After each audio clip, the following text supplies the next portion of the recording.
bertanya kepada kita atau mempertanyakan yang beliau sudah tahu jawabannya. Jane awake dhewe iki nyembah Gusti Allah iki apane sing disembah. Ngono ya. Kene sembayang iki jane sembayang nang apane. Terus dan seterusnya ya. Kan jawabannya memang belum kita sebut tadi. Itu kan jawabannya adalah walam yakullahu kufuwan ahad, yaitu jawabannya.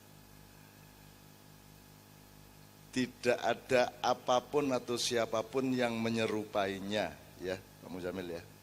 Kalau saya bisa menjawab ikine, yang kita sembah itu ininya, kalau kita bisa merumuskan, berarti ayat itu tidak berlaku.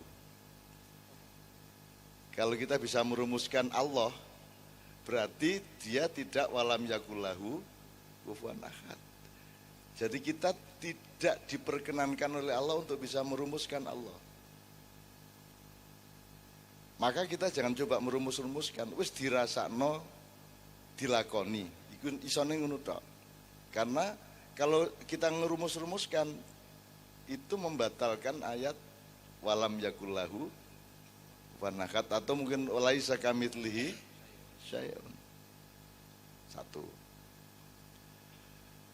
Terus beliau melebarkan kepada satu dialektika man arafa nafsahu faqad arafa rabbahu wa man arafa rabbahu faqad arafa nafsahu, kan gitu kira-kira.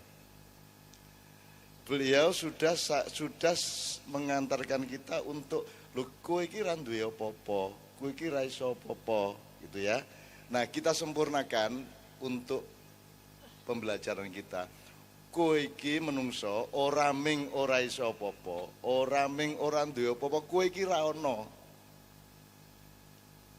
Jadi puncak pengetahuan manusia adalah sadar bahwa kamu itu tidak ada aslinya. Yang ada hanya Allah. Begitu kamu ngerti ketiadaanmu, kamu akan sampai kepada satu kesimpulan yang ada hanya Allah. Jadi kalau ada kamu itu sebenarnya bagian saja dari kehendak Allah. Kowe ono ora ono ki terserah Allah. Dan kita ini tidak ada. Jadi kita ini bukan pihak lain. Ngerti ora? Ini Tuhan satu pihak terus kita. Kita bukan pihak lain. Kita ini bagian dari ini. Kita ini bagian dari Allah. Makanya ilaihi rajiun. Jadi menggang sedelet engko bali menenang sejatining. Dudu jalmo, nek jalmo kan makhluk. Ya. Jadi kita tuh ndak ada. Maka para malaikat yang diciptakan Allah sebelum alam semesta itu juga bersyahadat wa asyhadu anna Muhammadar Rasulullah. Orang menyatakan, loh kan Kanjeng Nabi durung ngono, gula Kanjeng Nabi ketika di casting jadi Muhammad bin Abdullah.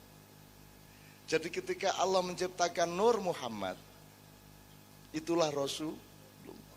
Sebab tidak ada yang bisa mengenal Allah secara sejati, secara benar-benar, maka dia merepresentasikan dirinya menjadi cahaya yang memancar dan terpuji itu, kemudian berevolusi menjadi alam semesta, kemudian malaikat, di antara malaikat ada yang kemudian menjadi iblis, kemudian Allah bikin jin di bumi, kemudian merusak dirinya sendiri, hancur lebur, terus hidupnya terbengkalai sampai sekarang, merencor-merencor karu-karuan tanpa tanah dan tanpa peradaban.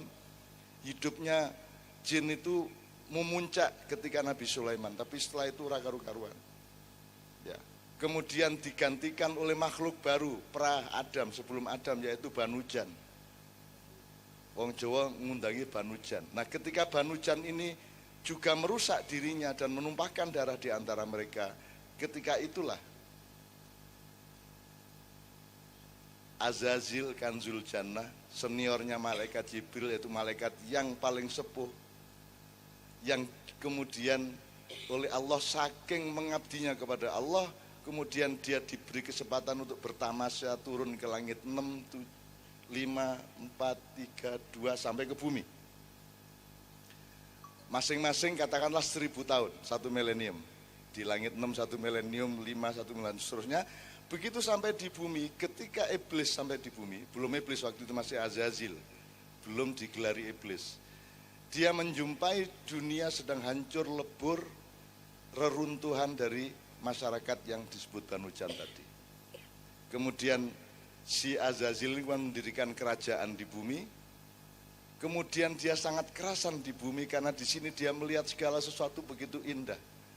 Ya, ada siang malam yang romantis, ada pohon-pohon di mana-mana, ada ijo royo-royo, ilir-ilir. Ilir-ilir apa?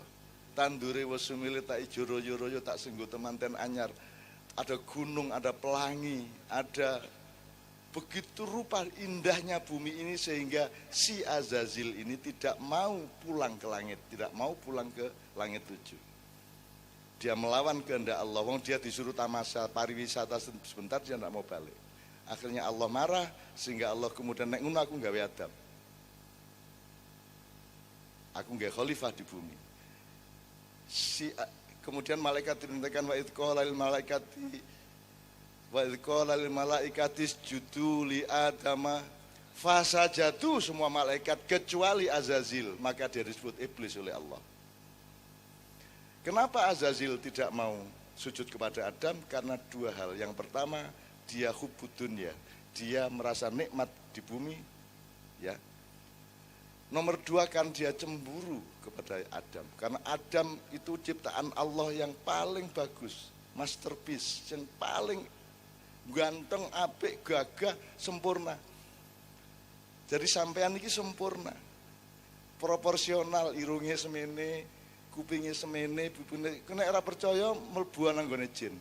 Ora ono sing proporsional, ono sing ndase kegeden, ono sing tangane kedawan, ono sing kukune ora karu-karuan kae, mulai rasa rono kowe. Gitu. Tidak ada yang sempurna. Manusia ini ahsani takwim, sebaik-baik makhluk yang ditegakkan oleh Allah Subhanahu wa taala. Nah, itu yang membuat iblis, karena dia disebut iblis karena tidak mau sujud kepada Adam, tidak mau patuh kepada khalifah, maka dia disebut iblis karena dia cemburu kepada rupa indahnya si Adam alaihissalam. Nah, sejak itulah terjadi segala sesuatu yang sekarang kita alami. Iki nak ceritake dawa banget nganti jam 4. Ora. Wis tak kei sithik, akhirnya karena Adam masih training di surga, sithik ya tak tambah sak adegan. Adam masih training dikongkon sesuk kowe dadi khalifah, saiki tak latih sedelet, pencak, tani ngono ya. Si iblis ora trimo. Ojo nganti Adam rene dengan baik-baik. Nek anjane kepeksa rene kudu dalam keadaan dihukum. Sehingga dia tidak punya bargaining power yang kuat kepada Allah maupun kepada makhluk yang lainnya. Maka si iblis subversi naik ke surga. Carane melbu adalah masuk ke mulut naga menjaga pintunya surga. Kemudian dia melbu awake naga kuwi sing buntute ana ning jero swarga. Kemudian keluarlah si iblis itu di dalam surga. Kemudian dia mencari Adam dan dia berpikir Adam harus kena. Adam harus bisa saya pengaruhi. Maka iblis berpakaian malaikat. Dia ambil kembali kostumnya sebagai malaikat, terus make upan seperti zaman dulu. Nah, ketika bertamu kepada Adam, Adam menyangka dia adalah malaikat. Sehingga ketika dia diminta untuk diajak untuk mendekati pohon dan mengambil buah itu, dia mau karena dipikirnya itu malaikat. Itu namanya talbis. Jadi kejadian di dunia ini adalah kejadian seri 2, seri 3, seri 4 dari kejadian di mana Adam ditipu oleh iblis. Republik Indonesia ini banyak sekali iblis-iblis yang berpakaian malaikat dan rakyat tertipu. Kira-kira ngono ya rek ya. Wis saiki nek ana apa-apa kuwi pedomane ngono kuwi. Tapi tidak ada masalah. Memang ada kontra antara Allah dengan iblis sampai hari kiamat. Ya, kita jangan terpengaruh sama itu semua. Kita manfaatkan semuanya. Kita sudah tahu akidah, kita sudah punya Islam.